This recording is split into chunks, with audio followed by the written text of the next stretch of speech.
everybody. My name is Nathan Turner, and I'll be your host today. We're going to be talking about college application season. So it becomes more complex, it seems, every single year. So how to prepare for it is quite crucial. And for those of you that know us, welcome. Kala is going to be leading this presentation today. She's going to be our speaker. But we also have some exciting guest speakers with Steve and Julie. Steve comes from us, and they're both in China right now. And so with Steve, you're going to have someone who is a sophomore at Bucknell. He will attend Emory University in the fall to study computer science. And he also got accepted to the University of Rochester with a $17,000 scholarship. And so that is no joke. He is a part of the future planning program and the Kaggle program competition. He was a silver medalist there. And so that's Steve. And then Julie, we're going to be talking to her. She's going to be answering some questions. She graduated UC Berkeley this month. She will be. And then her degrees are, there's a BA in data science and a BS in chemistry. So quite a smart young woman. And she's planning for after graduation in a management consultant position. And some of the programs that she was involved in were the future planning and the undergraduate and 2+2 MBA applications. So for those of you who don't know, Kala comes from us. She's a Stanford graduate. And so I'm gonna have to introduce her as, there we go. I'm all over the place. Thanks for catching up, Kala. She had a full scholarship recipient to Stanford. Very intelligent young woman, and she's been running a lot of programs and a lot of workshops and lots of webinars. So we're really pleased to have her. She's going to be helping you guys kind of navigate that application season. So welcome, Miss Kala. Thank you. And Nathan, I guess I better introduce you as well. So Nathan is one of our new colleagues. He will be our business development specialist and also an education consultant, so being a US coach for our students. So Nathan earned his MBA from the Harvard of the German-speaking world, which would be the University of St. Gallen in Switzerland. Okay, so he knows a lot about business. He also has 20 years of sales and marketing experience, and he's a startup guy. So he has a very rich startup experience, not only with Harmony Plus, but also at Zoom for a few years. And he also worked for startups in Portugal and in Switzerland. And kind of a fun fact about him, he's a former college basketball player. So he's a sports coach and one of our college coaches. Great. Yeah, thank you so much for that intro. Yeah, basketball takes a lot of time for people. So if you guys have extracurricular activities, just keep working at it. It's going to pay off, get you into your dream school. I'm pretty sure of it. So let's get on with it. So the agenda today, we're going to have an overview. Kala's going to discuss the college application process and kind of the complexities that come with it. After that is going through, we're going to have a Q&A with Steve, Q&A with Julie, summary and advice how to prepare for that season. And then we're going to talk a little bit about the programs, and then we'll have a Q&A with the audience. So just some housekeeping. If you do have a question that's coming up throughout the webinar, feel free to put them in the chat or to raise your hand. We will not probably answer them as you ask them. We'll probably ask you to ask them at the end of the class. So some of you did provide some questions at the beginning when you registered, and we'll probably answer all of those throughout this. But if we did not answer your question, we're going to open that up at the end, okay? So without any further ado, we'll go ahead and let Kala just kick this off. Hi, everyone. So I won't be too long here because I'm sure that everyone wants to hear from the students. But let's just talk a little bit about an overview of the college application process. So what you need now. So I think we have a lot of juniors in the audience who are going to be rising seniors. Okay, so just what to expect, because a lot of juniors have been asking, like, how can I prepare for college? Like, what can I do right now? Well, to be honest, I think a lot of the juniors out there have a bunch of AP exams and probably the SAT coming up in May or June, right? So focus on your tests first. But then, yes, it's definitely good to be thinking about your college application.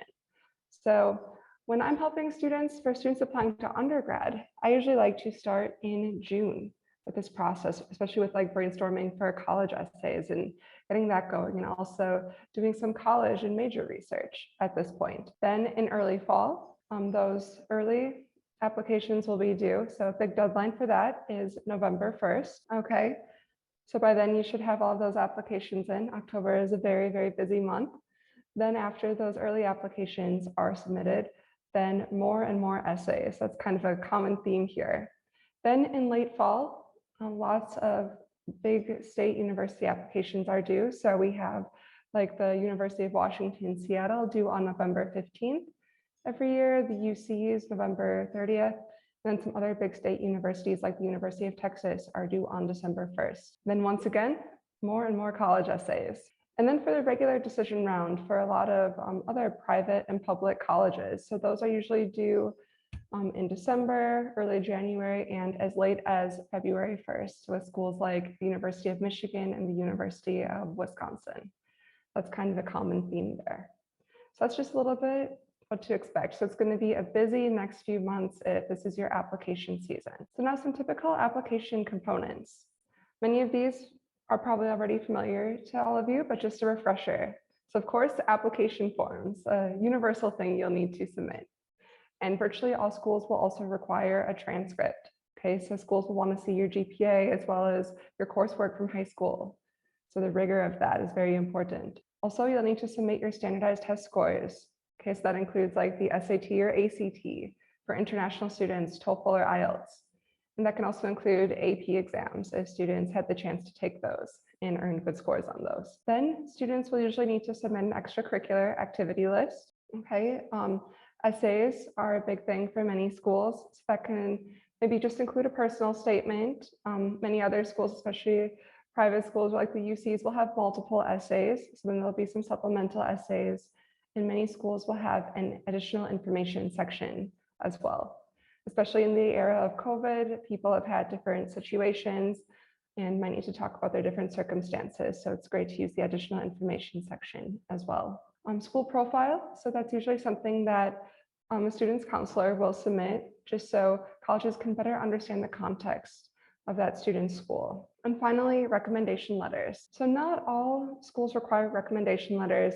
For instance, the UCs don't accept them. University of Washington doesn't need recommendation letters, but many other schools do. Okay, so that's also something to start thinking about now. Then some other application components. This is kind of program dependent or school dependent, and quite a few of these are optional, but just some other things to think about. So some schools will have a certain place where you can upload your resume, especially if you're applying to like grad school applications, right? So that way you can provide a little more information about your activities, internships, research, etc. Then website links. So sometimes there'll be a special place where you can add a personal website link, or if you have one and there isn't a special place, you can add it to the additional information section. If you're a programmer, if you have GitHub and want to show your work, that's also something that you can share there. Or if you have YouTube videos, all of those sorts of things. If you want to share those with admissions officers, definitely include the URL on your application. Writing sample, this is definitely something that's more common for grad school, but a few colleges are having students do this at this point, especially with the SAT writing section no longer being something. So they recently discontinued that. So a few undergrad applications are even requesting a writing sample. So maybe you guys are wondering, well, I'm already like writing a personal statement and all of these supplemental essays. Why would I also need to do a writing sample? Well, a personal statement is quite different than academic writing that you might do in like your history class or English class in high school. So that's kind of the logic for that. They want to see your academic writing. Video essays. Again, this is a little more common for grad school and also some very competitive summer program applications, but I've also seen a few undergrad applications having optional video essays where you can introduce yourself in video format and say a little bit about yourself. Interviews are also quite common for the top universities. If you get invited for an interview, that is usually a good thing. Okay, so it's good to practice for that. Then some kind of major specific things, portfolio. So if you're applying to an art major, for instance, they will definitely want to see a portfolio of your work. And then audition. So this is especially common if you want to study music or theater. So they will need to see your skills. So those are some application components to keep in mind as you start to navigate the process at this time. Okay, But enough talking from me. I'm sure that everyone is really excited to hear from our student panelists today. Okay, so let's hear a little bit about how to prepare for the college application season. Okay, and actually, I think I will just answer 2 questions that were related to what we were just discussing. Okay, so okay, one person asked, what schools ask for website links? Okay, so I can't remember exactly which schools like specifically ask for website links, but basically for any school, you can always add website links in the additional information section if they don't specifically ask that. So pretty much any school you apply to, you can add your website links in that additional information section. Okay, and then another question, in what cases should you turn in your portfolio? And how good should your skills be, with your instrument or art? Okay, yeah, so portfolios will usually be for, art majors, so anything related to that. And then if you're a musician, yes, your skills certainly should be at a pretty high level if you're considering that, because we've seen that if you're going to study that, you'll probably want to pursue that in some capacity as a career. So you should certainly make sure that your skills are at a certain level when you're applying to those programs, a certain high level.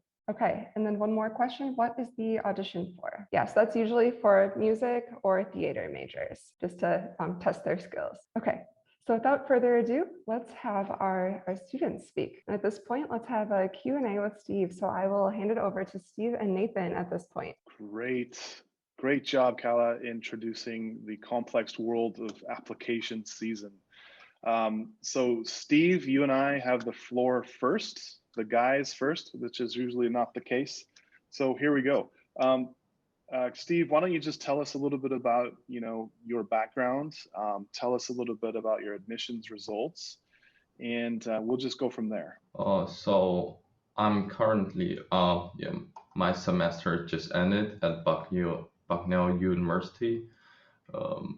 But I did decided that I want to transfer to another school after the freshman year, because I think Bucknell may be not the right place for me. For the admission result, I did get a lot of rejections, but I also get admitted by Emory and the University of Rochester. The result for USC and NYU haven't come out yet, but I already decided that I will spend my next 2 years at Emory University. Okay, great. Yeah, and let's just have that be a reminder that you can have your top schools, but a lot of people are going to get rejected. It doesn't mean that you're a bad student. It's just maybe it's not the right fit. And as Steve found out with his first university, it just wasn't a right fit. And so he got to transfer. Maybe you can tell us a little bit more about how you chose to transfer and, what made you not really fit in at that other school and what makes you fit in at Emory. Oh, okay. The reason that I would choose to transfer, because when I first arrived at Bucknell, I had a great culture shock, mainly because I grew up in China, which is a very homogeneous society. Most of the people there are ethnically Han, especially in big city like Shanghai, which is where I live. And so I think during time in China, during my years in China, I did not learn the proper way to treat people, to respect people that come from a different culture background and also with different color of skin. And also when I arrived at Bucknell, the majority of society, I myself become a minority. So my first year at Bucknell, I felt kind of lonely and depressed. Yeah. But I did spend 2 years to change myself, and I really did change a lot. So during the pandemic, I have 2 semesters of online lesson. I got a lot of time with myself. So I was always because I was always with myself, so I do a lot of self-reflection. So I feel like since I already have so much changes, I want to have a new environment to have a fresh start. That's why I want to like go to transfer to another school. Okay. Yeah, that's great. You really highlighted, kind of the ups and downs of that first year of college. It happens to quite a lot of people, and it's not really discussed enough. So you've really grown through that, and you've made a right decision, and I think you're going to do well. So when you think about your process back in high school, put yourself in these students' shoes, if you will. How did you prepare yourself for the application process when you were in high school? In high school, I did not did my application really well in high school actually. But I did spend a lot of time on robotics competition. I won like two national championship at the time, but that really did not help my uh, application because my stats and grades are not that great. And yeah, I think that is.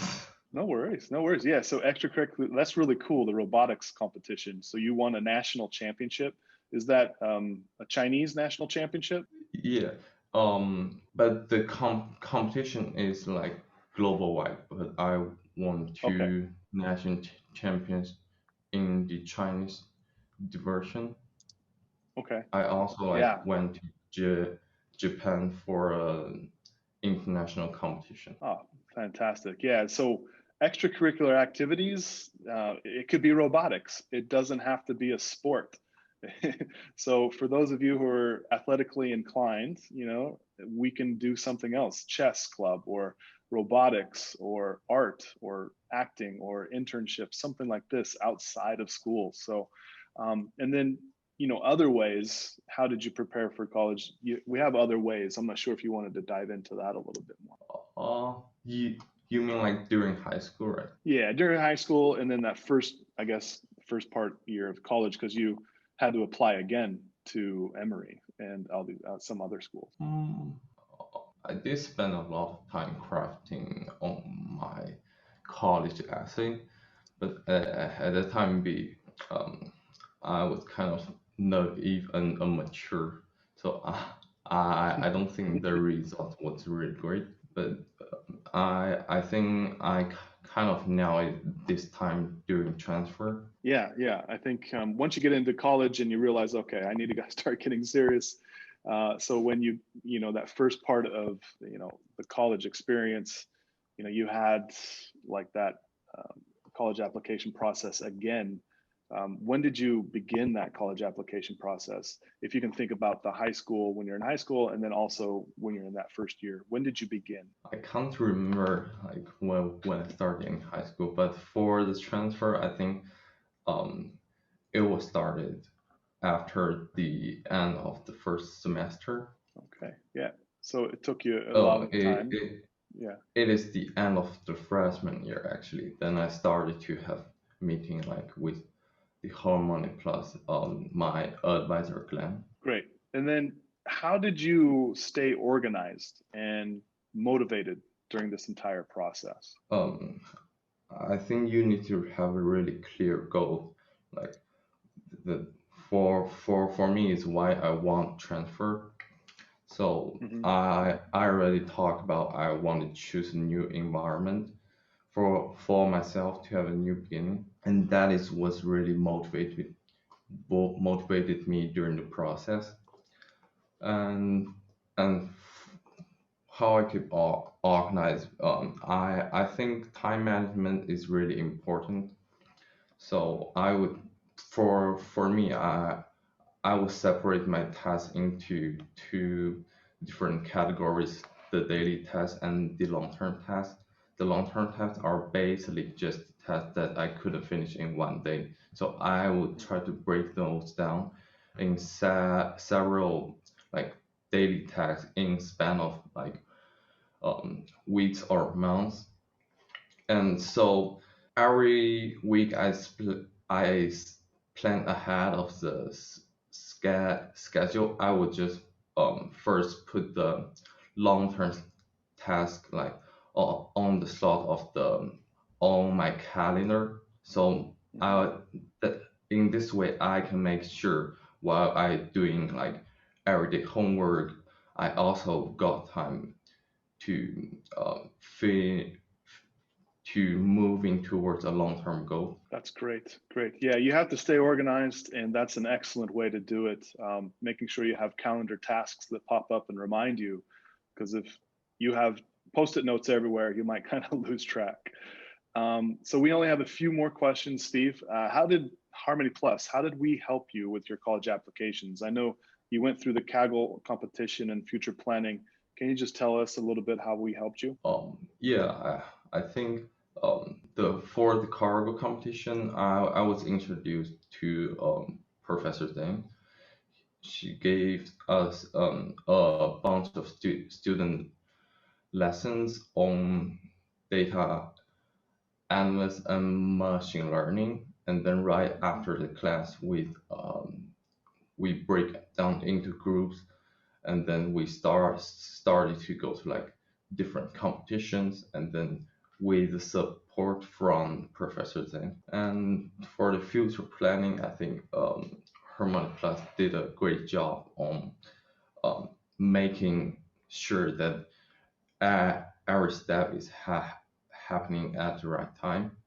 But I think like most would help most for me is how um, my advisor Glenn and also Kayla helped me to craft my essay, which I really don't know actually before what an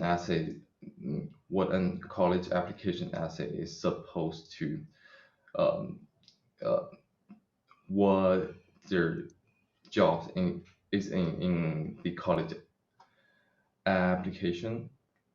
Mm-hmm. Yeah, I think basically that is. Yeah, that's great. Yeah, writing an essay is very difficult, and you can't really do it by yourself. You need some older eyes, other eyes, people who've been through it. So if you write something, don't be afraid to show it to somebody and have them critique it and see if there's ways that we can help and ways that your parents can help, and other maybe teachers can help. So when you look at your activities and the background, how did you leverage those on your college applications? At Bucknell, we do not have a lot of resource for artificial intelligence and deep learning, which is the area that I'm interested in. So in my essay, I talked about that how um, utilizing, for example, online lessons from Coursera, I could supplement my study at Bucknell. So also how I go to the cargo competition with my friend in order to like practice what I have learned. Great, that's great. Okay, so we only have two more here. So this might be fun. If you can think back, take a step back out of college life. If you could apply again, what would you do differently? I think it's definitely for me it's not to procrastinate actually. Um, because like from start of the application, I was not quite clear about why I want to transfer. So and I was really not believe that I can actually transfer to a good school. So because of that, I was procrastinating during the early period of my application. Yeah, that's a huge thing. Procrastination. So a lot of times procrastination will get the best of most students. But you didn't procrastinate long enough because you eventually got into the schools and you eventually got into Emory. So congratulations, you're going to do a really great job. And then the last part is if you could give some advice for the students in this webinar, and then any student that wants to learn, give them some advice on applying to college in this next application season, if you could, please. Yeah, first, definitely not to procrastinate. And then second, I think you need to believe in yourself, that the hard work will pay off. And I think like for transfer applicant, you should remember to just check the basic requirements that every university they have the basic requirement. For example, like what writing course you need to take, or what lab course that you need to take before the transfer. Also, like some courses are not transferable, so you definitely want to check that out, that the courses that you took in your freshman year or sophomore year, they actually can be transferred to the credit of another university. For me, Bucknell, they have like quite unique courses, but they will not be accepted by, for example, like other universities like Emory. Yeah, great. So there we have it, Steve. So yeah, people, don't procrastinate and believe in yourself, and make sure that you're taking the right programs and the right classes, and things kind of just fall into play. So appreciate Steve. This is our last chance for you to kind of say anything in this session, but if you have anything else to say, feel free to do that right now. Do you have anything else to kind of? I don't think I have much to All right. Actually, Steve, So there is a parent question for you, or I should say an attendee has a question. So they just want a little more information about how exactly doing Kaggle helped you. So could you maybe say a little bit more about how you maybe talked about your Kaggle experiences, or how much you think that helped you?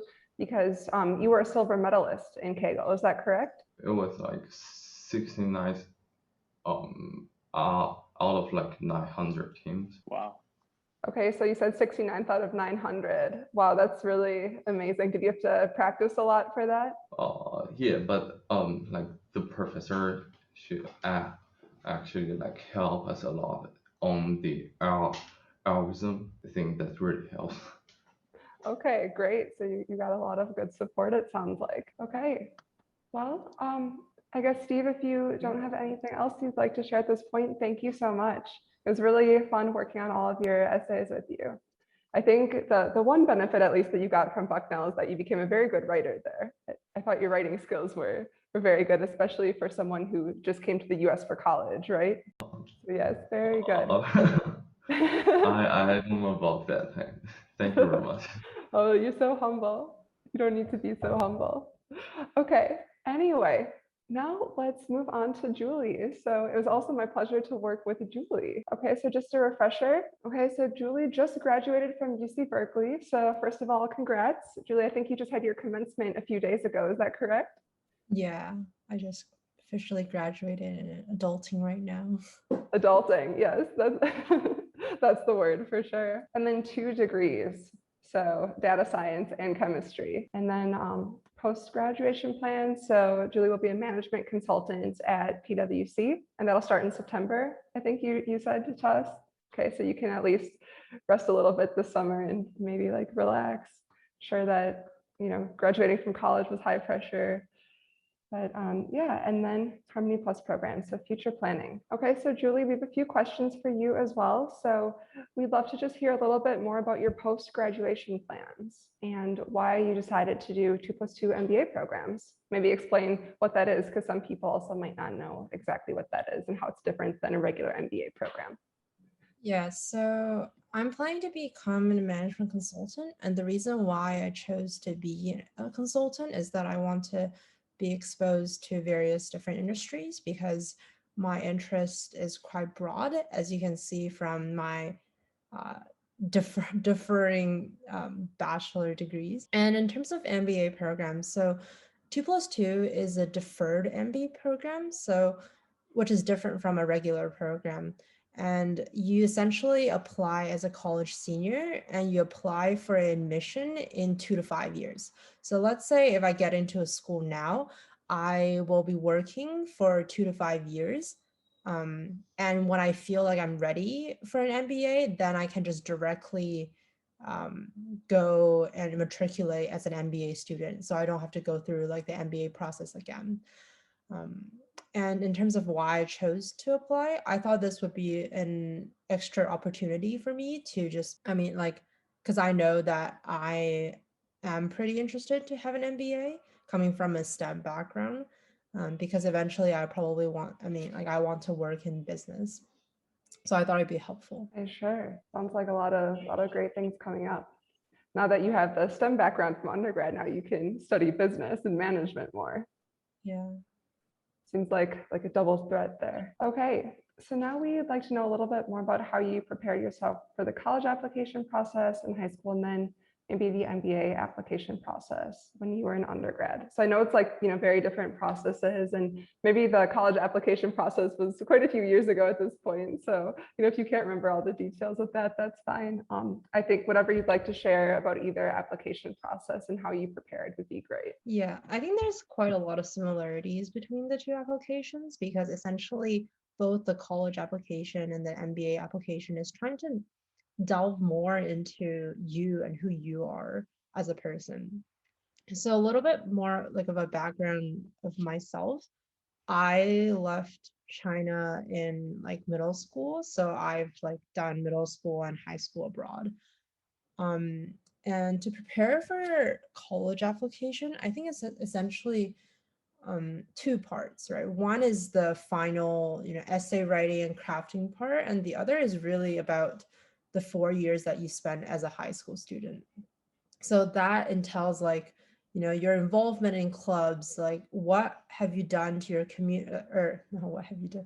What did you contribute to your community as a student? So those things need accumulation, and you can't just, and when you're applying to college, they're really looking for not just the quality of your activity in terms of like leadership and like how involved you are, but also how long have you been involved in those processes, because you can't just I guess if you claim that you're passionate about an activity and you're only involved for a year, that looks less strong than like activity that maybe you've been involved in all 4 years of your high school. So I think length is really important, and also the other things like taking initiative to maybe like start a club or just any sort of leadership initiatives. I think that's also what they're looking for. I think that's pretty much the main components for the college applications. Well, then the essay writing. I can talk about that with the MBA because I think the essays are quite similar. In terms of preparing for like graduate programs, well, it's the same thing, except other than extracurricular activities in college, it's important to diversify yourself and like basically be involved in the area that you're interested in, whether if that's like academic research or is it like outside corporate internships. I think they really want to see your one, community involvement, and two, your contribution to your community. In terms of the essays in general, I think they're really just a time for you to reflect yourself and really set time and think about what you want to do in the future, because rarely do we, spend a bulk of time thinking. So like, I guess in terms of one advice in the like later that I have is to really sit down, like don't rush to write your essay, but rather like brainstorm and like think about your life and like what has happened to you, what motivated you, and what changed you to become the person who you are right now. Sure, thanks for sharing all that. Okay, so of course, as you just shared, this process is pretty intensive. You need to do a lot of things. So maybe you can share a little bit about when you began the college application process, maybe like when you were in high school, and also when you started thinking about the 2+2 MBA application. Yeah, so for college essays, I think I started brainstorming in the summer. But at the same time, at that time, I think junior summer, I was also involved in an internship, and also I did a summer program at Yale Young Global Scholars. I think if for incoming juniors, I guess, for junior summer, a lot of people choose to do like a selective program that can expose you to just like more resources in different universities, and I think that looks favorably on your application as well, that you're doing something and being active in the summer rather than just sitting at home. And I started my essay writing probably around September of the application process, and my standardized test, I had to, for my SAT/ACT, I had to take it a few times, or like 2 to 3 times, I think. So I started in March and then I finished probably in October. In terms of my MBA process, I took my GMAT once in February, and then I worked with Kella on essays in March and April. And I guess just like to clarify, I've applied to 4 MBA programs. So Harvard, Stanford, Columbia, and MIT. But I'm still waiting to hear back from them after some interviews. Sure, fingers crossed. But it's a good sign you had the interviews, right? Yeah. That means they're interested. Okay. So it sounds like you're quite prepared, planning ahead with everything. So then when you were doing this, how did you stay organized and motivated? Yeah, well, I think so in terms of how to stay motivated, you'd really truly have to, I think, love the school. So one thing I would suggest is well, obviously you want to have a diverse range of schools that you'll be applying, like the reach schools, the targets or the like okay-ish schools and / like safety schools. But it's important to not overload yourself and apply to 20 colleges, because there's a lot of essay involved, and it's very, very important to not just copy paste your essays, because different schools look for different things. For example, like I would not suggest copy your Stanford essay directly onto your Harvard like supplemental essay, because that's very different. So it's important to select schools that really do research on the school and make sure that you're excited about going to these schools, and that's kind of how you stay motivated.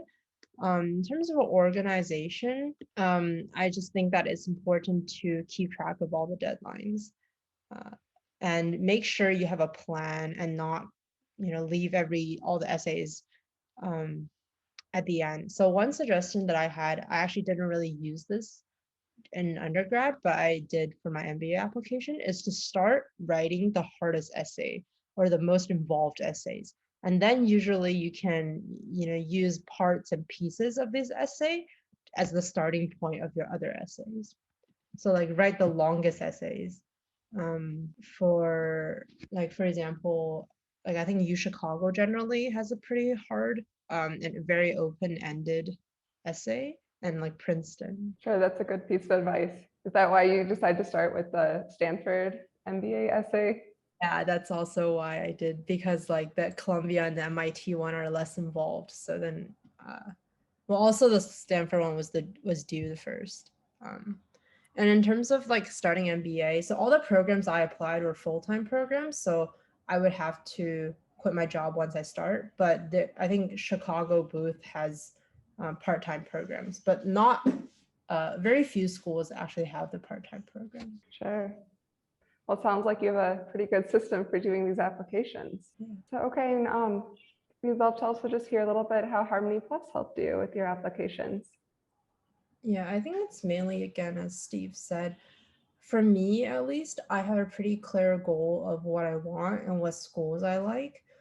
And I have been like pretty proactive in terms of involving myself in different activities. So I think Harmony Plus really just really helped me with crafting my essays and like helping me brainstorm and like pinpoint exactly what experiences really shaped me. And this is really like an iterative process. You can't just I was looking at my first draft with Kella and it was really bad, or it wasn't really bad, but the raw, I guess, stories are there, but it's definitely important to have another pair of eyes to help you sort of shape the essay more. And also for my MBA program, Bill connected me with a business school professor, and I was able to sort of gain more information about it that way. Sure. Yes, we went through many essay drafts, right? I was looking back at the meeting notes because I wrote meeting notes for every day, and I think we met like 20 times or something like that, just in the course of like 2 months or something. Yeah, definitely very intense. I mean, I think both, yeah, I think essay writing is definitely the most, I think it's the hardest in terms of you need to really, reflect and talk about yourself. But it's also the one that you can really improve the most because, as I said before, like all the other activities, you really need time to accumulate. And yeah, so but you really want to be able to show all that and like maybe the lessons you learn, your experiences all in the essay. So it's quite a lot of ground to cover for, just like 500 or 1,000 words. Yeah, definitely. At first, it seems like that's a lot of words, but actually, once you start writing your stories, it's really nothing at all. Okay, and Julie, we have a pretty relevant question right now. So, do you have some business background, such as courses, et cetera, when you applied for your MBA? So, we know that you have degrees in STEM, but what about your business background for applying for these? Not really. So I did data science with I guess we call it domain emphasis. So you can choose like a domain where I took 2 business classes, but they were mostly analytics classes. So like data science related business classes. So like using R and Excel in business context. So in that sense, I don't have business courses other than like the micro and macro economics I took as an IB as a high school student. But really as an MBA, they're not looking for you to have business backgrounds. They like welcome all backgrounds. And especially at a college senior level, like they don't expect you to have any like finance courses or anything, but it's just important. Yeah, they're really looking for like a diverse pool of students. Sure. I mean, that's why I'm getting an MBA is to be exposed to more business, like relevant. Yeah, absolutely. If you already knew everything, you wouldn't need an MBA, right? Okay, so I remember, seeing your resume the first time, and I was really impressed with all like the internships and research and clubs and all of that you did in college. So I'd love to have the audience hear a little bit more about how you leveraged all of these experiences in your essays, maybe other ways on your applications. Do you mean college application or the MBA application? Oh, sorry. Well, maybe you could say a little bit about both, but probably especially the MBA application. Okay, well, I think for the college application, so I was involved so I played like 4 sports in high school. Not that it's really important, but and then I was involved in debate, where I won regional, like, or I think it was like 4th regionally or something. And then I was also really interested in science related things. So I did science fair and competed, and also did like math contests and won. I think I was like the top 0.5% nationally in Canada. And I also founded a investment club in high school. So I guess tying these experiences, for my personal statement for the Common App, I wrote about nothing related to any of my accomplishment, but rather sort of my process of coming to Canada at a very young age, and how sort of 2 cultures have played in transforming me and like who I am. So the personal statement for college is really a point for you to reflect upon yourself. They're not trying to, I mean, I think if those experiences or your accomplishments is part of your you think that those shape who you are, then you can definitely write about that. But you can write things beyond that. For example, like I wrote about like my, more cultural experiences. And maybe in supplemental, because a lot of times you have like those supplemental essays, you can show more of your, experience, your like accomplishments. And in terms of my MBA application, again, similar things. So for my MBA applications, I wrote more about, so one for Stanford one, I wrote more about my passion in sustainability and sort of weaving in, because a lot of my activities are involved, like whether that is research or my college clubs that I'm involved in, they're all related to sustainability. And I think it's important to, again, just brainstorm and write everything down, like write all your experiences down. Like don't try to stick to one theme in the very beginning before all the brainstorming, because I guess like never too attached to a theme, because it might evolve, and that is, you want to be flexible with that. And again, just like write everything and then pick out activities to make sure that you don't forget, key moments. For example, for one of my essays, I even wrote about my original motivation for sustainability, which is sort of like my childhood stories. And I think those are sometimes easy to forget, but we really are like shaped by, a lot of childhood things that like, or a lot of childhood stories really do shape us to the way that we are right now. So it's important to consider that beyond your accomplishment. Sure. I really like how you're kind of talking about being really flexible with your essays, not locking yourself into one theme. I think that's definitely important. Very iterative process. Yeah, for sure. Sure. And now, similar to what we asked Steve previously, so if you could apply again, what would you do differently? Anything? Yeah, for a college application, I would so I got better with standardized tests the second time when I did GMAT. So I only did it once. But at least when I was a college student, it was, I think standardized test, I just wasn't particular. I think I did IB programs, so that was a lot of I don't know if any of the audience are in that. So especially for like IB students, we're not really good at multiple choice, because for the entire 2 years we're trained to think critically and and write essays and etc. So SAT and ACT was a bit of a shock for me in terms of multiple choice test taking. So definitely like just get that out of the way. I think it's like the most annoying thing, and I had to take it like 3 times. So like for those of you who haven't, and I guess incoming juniors and seniors, just like get that out of the way ASAP. And again, like I resonate with Steve, like don't procrastinate and really start early, because you never really know how long it takes with your essays. And for even with MBA, so I had to start later for my MBA application because of other commitments, but it was quite of an intense process where I was like looking at my essays, like 10 hours a day, and trying to juggle that with classes is definitely difficult. Yeah, absolutely. Definitely deserve a rest after doing all of that at once with like final exams and those MBA applications. Yeah. Okay.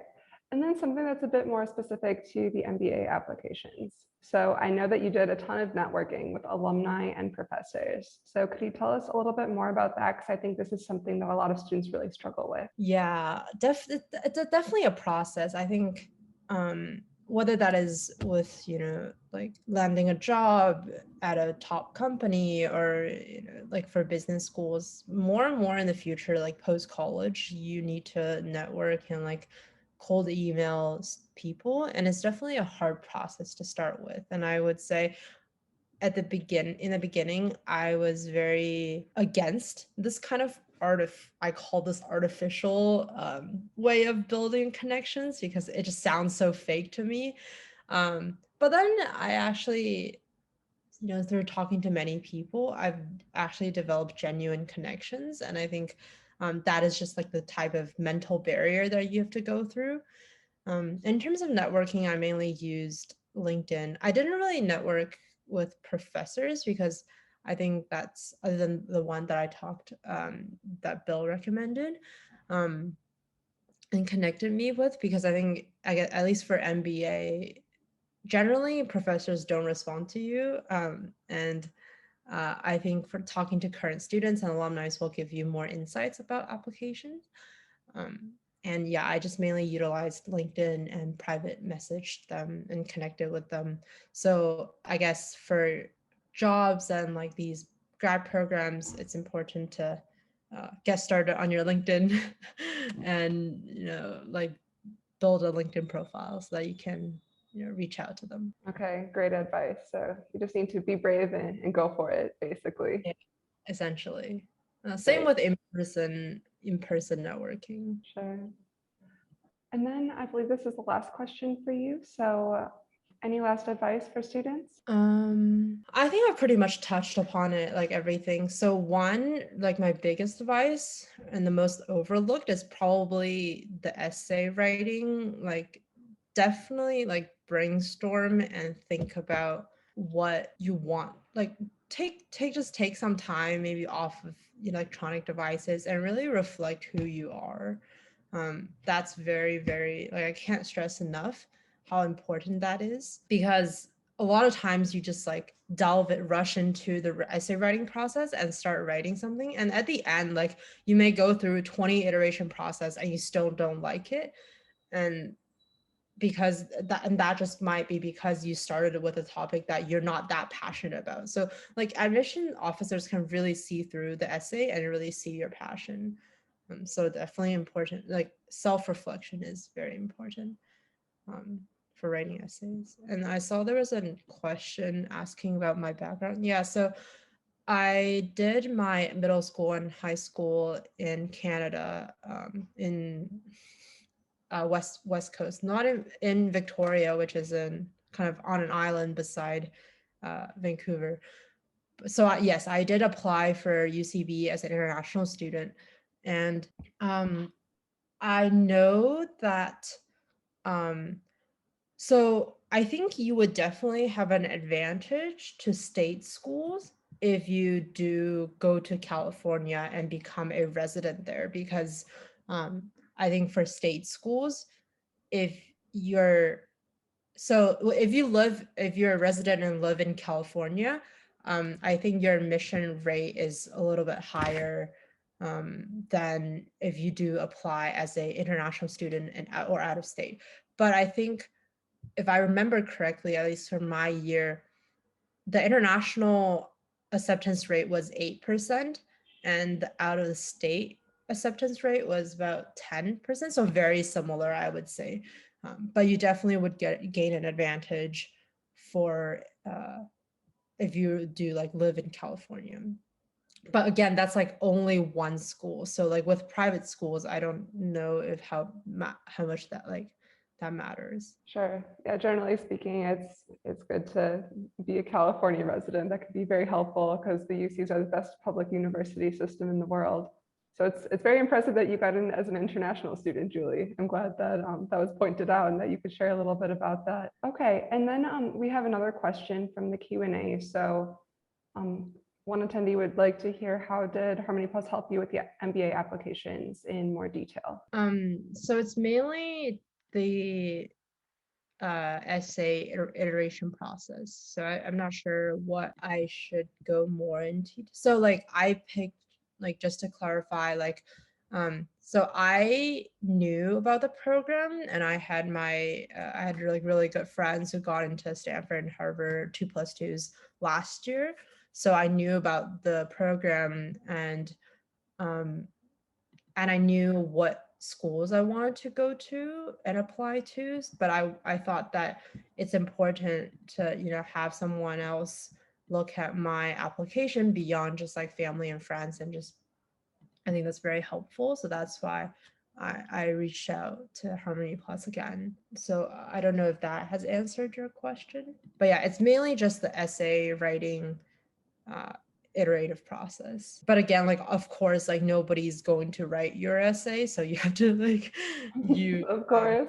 Harmony Plus won't write your essay if that's what I don't know if, because I think some students do think that like, oh, like, if I work with like a consultant, then like they'll help me write the essay, and that's definitely not the case. And it's important to like, again, like they don't really know. I mean, they do know you, but all of those but only to the extent of those superficial accomplishments. So it's important to write it yourself and think deeply. 2+2 program is essentially just deferred MBA program. So as I said earlier, deferred MBA program is when you apply as a college senior and you don't matriculate immediately. So let's say if I do get into a school, then I'll be working at whatever company I want to work for like a certain amount of time. And then when I feel like I'm ready to go to an MBA, I can just directly matriculate the next year instead of doing that. But because traditionally it's you apply and then you go directly next year. But this is sort of a deferred process. Sure, thanks for explaining that, Julie. And I just want to add a little something about, like how Harmony Plus can help. So in Julie's case, Julie knew exactly what she wanted to do, like where she wanted to apply and have that all planned out. So with students like Julie, then it's really more about providing that essay support, brainstorming, editing, things like that. But other students, especially students applying to undergrad, for instance, would like support with, everything from like choosing a school list, majors, essays, interview support, all of that. So it just really depends on what the student is looking for. So we can do all sorts of things. In Julie's case, it's just really about the essay support. Yeah, definitely. And Julie, just to reiterate, we give the tools, we help you with the structure, we give you some ideas, and then it is behooving to you to kind of isolate yourself. When we look at all the great authors of the world, they don't write in a coffee cafe. They seclude themselves, sometimes in the mountains, for months on end to come up with a great novel. So we're not asking you to do that, but we're asking you to, take some time away, just like Julie said, and really focus. Put the Instagram down, put the phone down, put the computer down, and really just think about things. Absolutely. And Julie, there's one more question for you. How did you have so much self-motivation? I think it's really about passion, because we as individuals are always driven by like a goal and a passion. And for me, that lies in sustainability and the intersection of technology and business. So I guess other than this, like the very cliched answer of just like having a goal and working towards that, another key that maybe a lot of people overlook is that you want to really surround yourself with amazing people and they'll inspire you. I definitely attribute to that to a lot of my friends who have done amazing things and are like and when you just see everyone around you working so hard, it's hard to not keep pushing and motivate yourself. Sure, thanks for sharing. Okay, and then another question a lot of people are curious about these 2+2 MBA programs. So compared with the regular MBA applications, what's the acceptance rate for the 2+2 applications? Yeah, it's the same, if not lower. So it's not, I would say it's not the process, like only really apply when one, you're very sure that you want to get an MBA, and two is that you have the time to really craft your admissions. Like it's not any easier, but probably even harder. So schools don't publish their their deferred like 2+2 program admission rates, and for regular rates, for example, Stanford is about 6%. I think Harvard, MIT, Columbia is around 10 to 12. And I would say because they only accept like very few students, the admission rates is even lower. So don't think that this is like an easy process to like give you to like, so like when you don't have time, I would say it's best to not apply at the moment and just apply during the regular program, because this doesn't give you an like extra advantage in any sort. It's just an extra like opportunity for you. So if you like are not ready, I would recommend just sticking with the regular process, because it doesn't look bad on you as a reapplicant. So let's say I didn't get into like Stanford, for example, or just like, let's just pretend that. And then, and if I do apply again in a few years, it doesn't look bad on me as a reapplicant. It looks like I have a continued interest, but they would have a stricter, as in they would like ask you what has changed and, you know, why do you think you are a better applicant this time? So it's important, and they have everything on file. So it's important to not, you know, submit a like so-so application just for an extra opportunity, because it might hurt you later. Yeah. Sure. Thanks for the very thorough answer about that. I think that gives people some good insights about these different types of MBA programs. Well, okay, I see that we've already been talking for over an hour. We've had a lot of really great questions, but I guess that means we should kind of move on to the last part of our presentation. So Julie, any final thoughts? No. That's pretty much all. Okay, so I'll just quickly go over, you know, a little summary and give a little advice for what you can start doing now to prepare for the college application season, and then share a little bit about our programs in the next few minutes. So if everyone can sit tight for that. Okay, so advice for what you can start doing now. So as you heard from Steve and Julie, definitely start early. Don't procrastinate, right? So essays are a big one. Let's really start thinking about that early. Also, a piece of advice, open up those application forms and just create your account when you can. So for undergrad, the Common App and UC app will open on August 1st. Just create your account right away and fill out a lot of that basic information, so you're not doing all of that at the last minute, especially because sometimes when you put in your major, sometimes new questions will pop up, or like a new essay question will pop up. So it's good to do all of that stuff ahead of time. Another piece of advice, get organized. So that's another common theme in what Julie and Steve said. Okay, so I like to make spreadsheets like this. For all of our students, people have their own ways as well, but just good to have that documentation that lists all the information in writing. Also get feedback. So this is especially important for essays, right? So even if you're a really awesome writer, it's good to have another set of eyes, or another, you know, few pairs of eyes on your essay, because people have different perspectives. There might be some ideas that you get from others that you never even noticed, or, you know, sometimes when you've been looking at your essay for so many drafts, you maybe don't even see some little grammatical things or some sentences that could be reworked. So when a fresh pair of eyes is looking, then you can get some good feedback for improving your writing style as well as your content and structure. Network and build relationships. So Julie was kind of the master of that with her MBA applications, but you know, no matter what kind of application you're doing, definitely try to reach out to alumni from different schools. And then maybe you can use, you know, some tidbits in your essays, or at least make sure that this program is right for you. Then build relationships. You do need those recommendation letters from teachers, so make sure that you're talking to them. Or I guess if you're applying for grad school or MBA programs, those professors. So make sure you're active in class, showing your face if it's a Zoom call, okay? So that's something to start thinking about now if you haven't been too outgoing in class. Continue to perform well academically. Okay, so this is especially for high school juniors. They think, oh, you know, I just had a bunch of APs, I have a good GPA. If I'm applying early, they won't see my grades.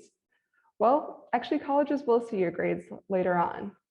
Okay, so you will need to send your midterm report as well as your final grades in your senior year. So keep that up.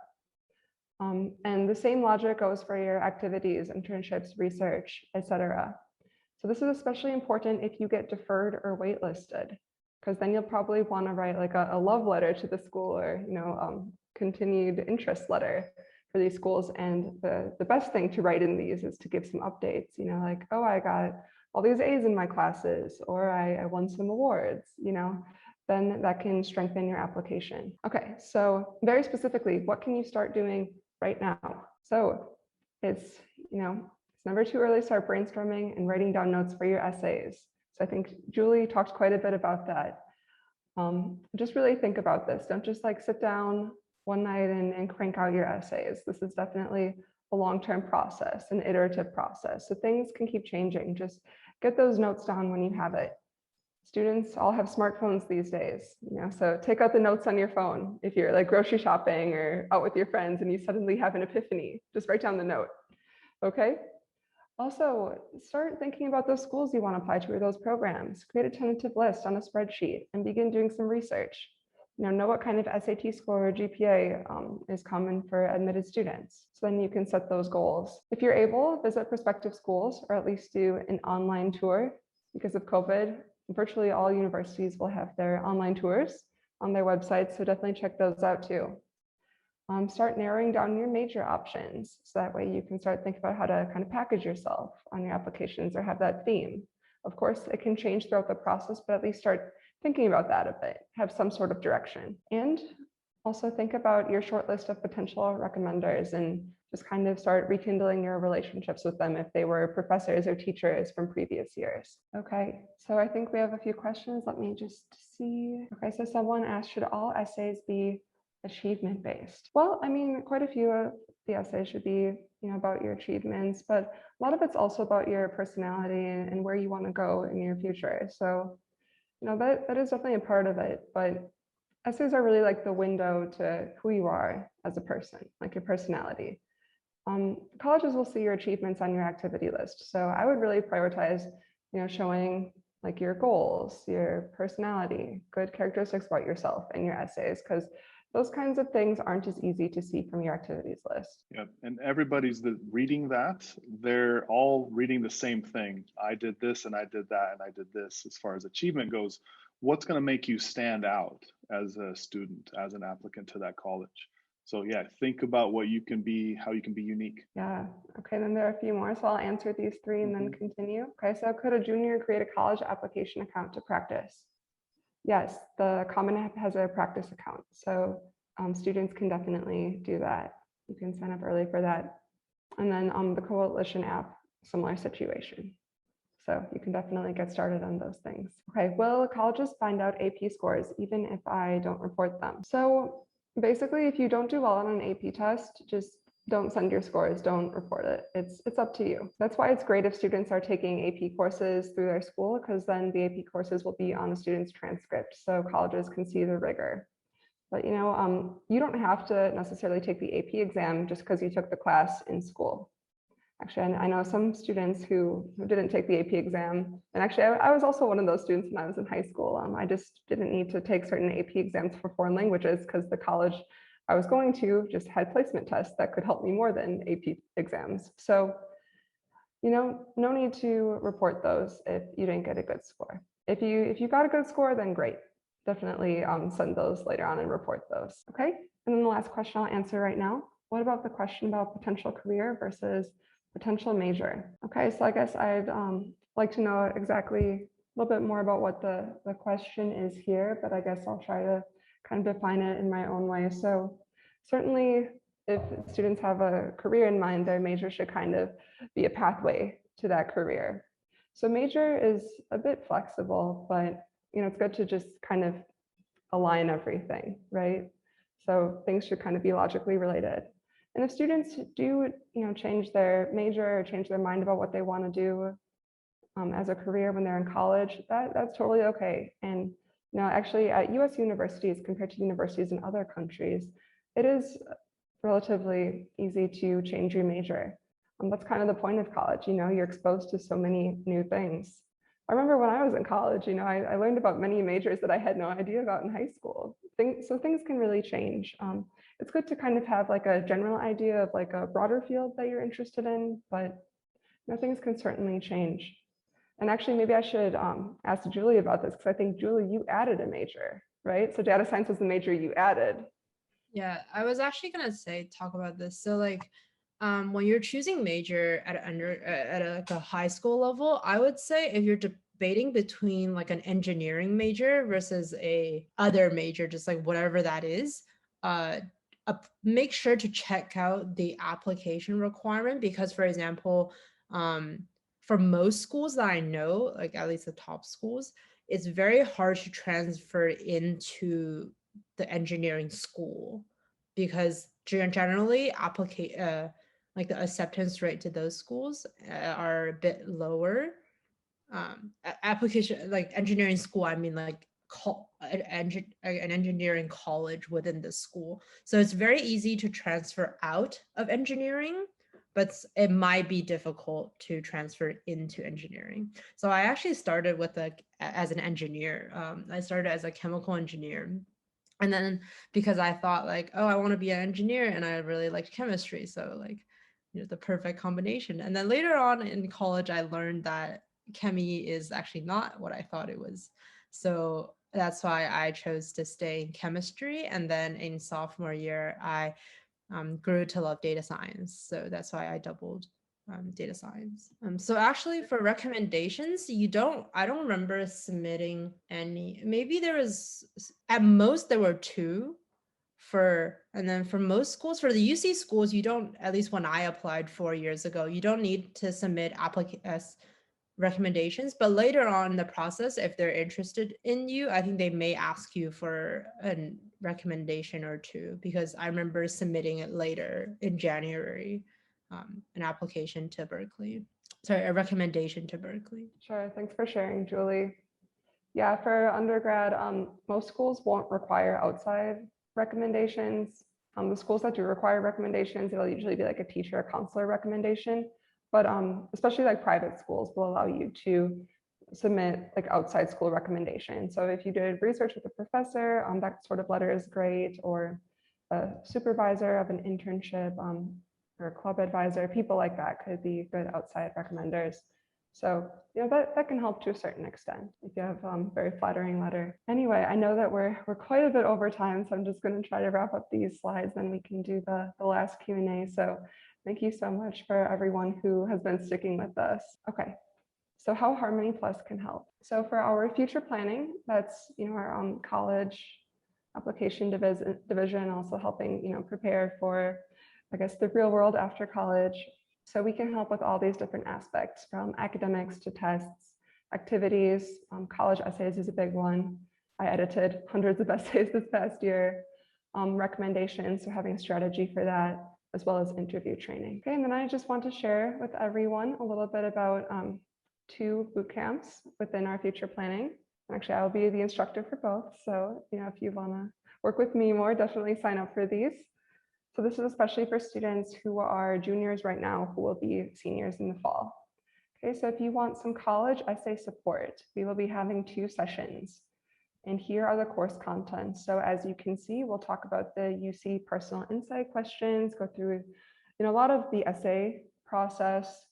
We'll also create an activity list, and we'll also talk about a personal statement. Okay, so by the end of this, students will have really good working drafts of at least 4 UC essays plus their personal statement. Okay, so my colleague Nathan will share some information in the chat about this, so definitely take a look at that. Then we also have the college application preparation bootcamp. So this will kind of cover everything except for essays. So this program is for very motivated students who kind of just want to be like taught how to fish, right? But not actually have someone, do all the legwork for them in terms of like finding and choosing universities, dealing with their application forms, choosing a major, and dealing with all of those other application requirements.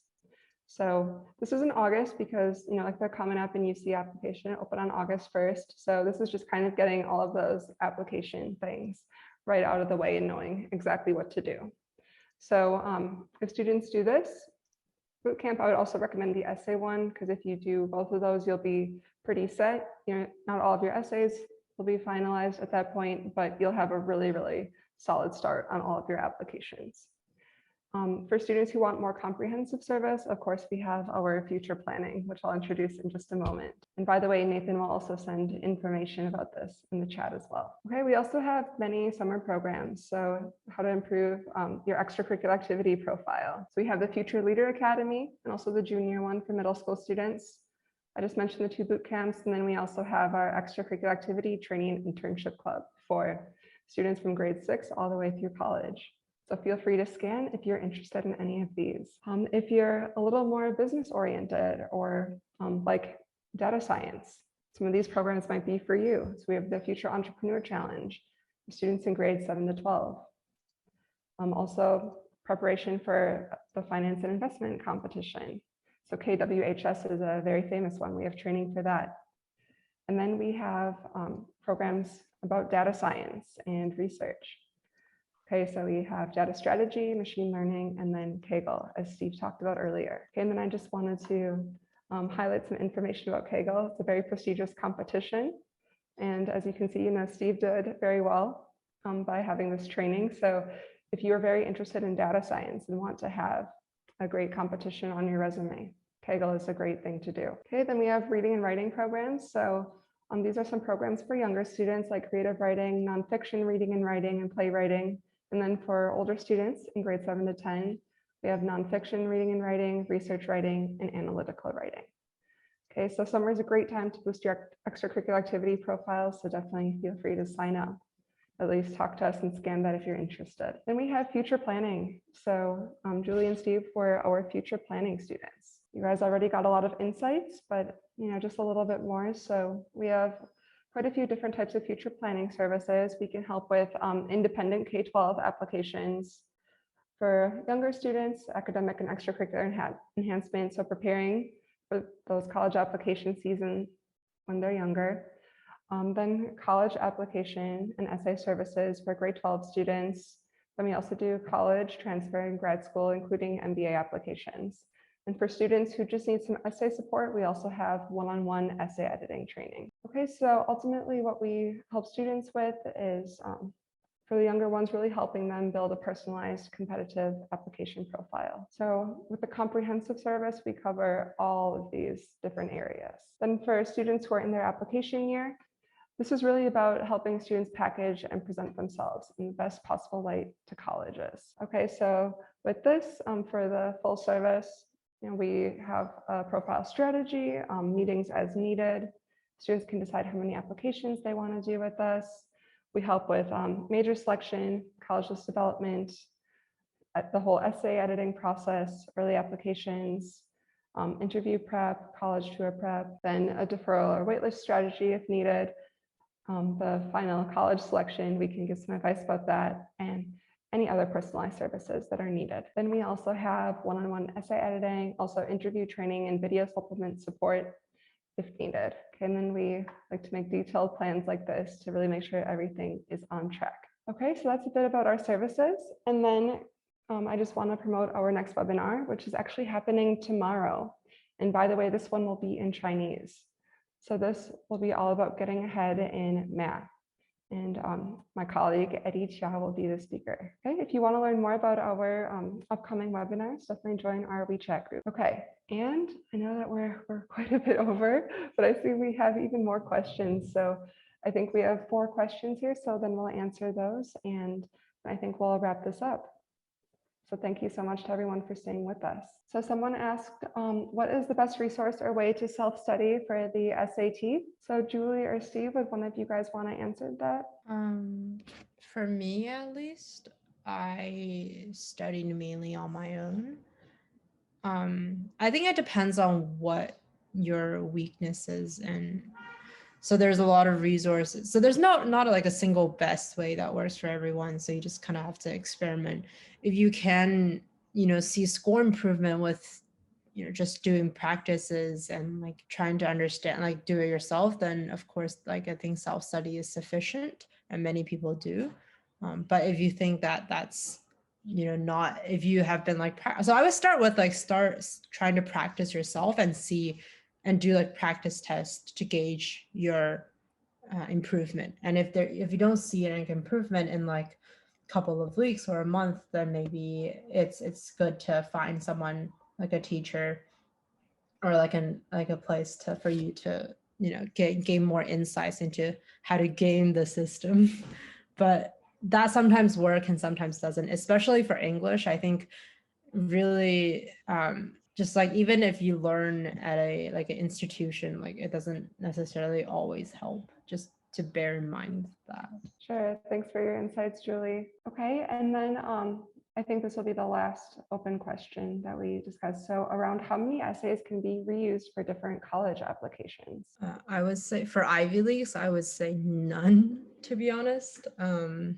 Because generally for supplemental essays, if I recall correctly, for Ivy Leagues, they one of them is about at least, so for Cornell, it was why Cornell. So like for these schools, it's like why school. I would really suggest you do not like reuse them, because if you write an essay that can be reused for different colleges for the why school essay, then that means what you write or what you wrote is not specific enough to the school, and like that's not good. So make sure you do lots of research. In terms of like more of a like, so I remember Princeton essay was pretty open-ended and Chicago was pretty open-ended. So I think I reused, I changed up a little bit, but reused mostly the essays that I had. So between the Chicago and Princeton. I did not apply to Harvard because I didn't think it was a good fit for me. Again, fit of school is very important. Absolutely. Steve, would you like to share any insights about reusing essays? Pardon, can you say that again? So for recycling essays for some different colleges, do you have any thoughts about that? Or did Julie say it all? Sorry, I couldn't hear you very clear because I have background noise here. So Oh, sure, sorry. it is about like, the question is about the school. I mean, can you just repeat the question again? Oh, sure. So how many essays can be reused for different college applications? Oh, okay. I think it depends on the type of questions. For the general like personal statement, I think you definitely can reuse those. But for the why school, I mean, you can copy the structure, but the substance of the essay, you really need to do research. Depend on like the school. Yeah, I think that is. Sure. So yeah, it sounds like you still need to write a lot of essays and do a lot of research. I think both of you guys did a really nice job with that. So yeah. Okay. So I think that's all the questions. And yeah, sorry that we went quite a bit over, but thank you, for our student panelists for staying extra, and also for so many participants for staying with us the whole way. So I guess at this point, we will kind of wrap things up. So definitely connect with us on WeChat or social media, or contact us if you have any more questions or would like to sign up for some of our programs. At this point, I would really like to thank our student panelists. You guys were great today. It was really a pleasure working with both of you, especially on your college essays. It was a really, really fun process.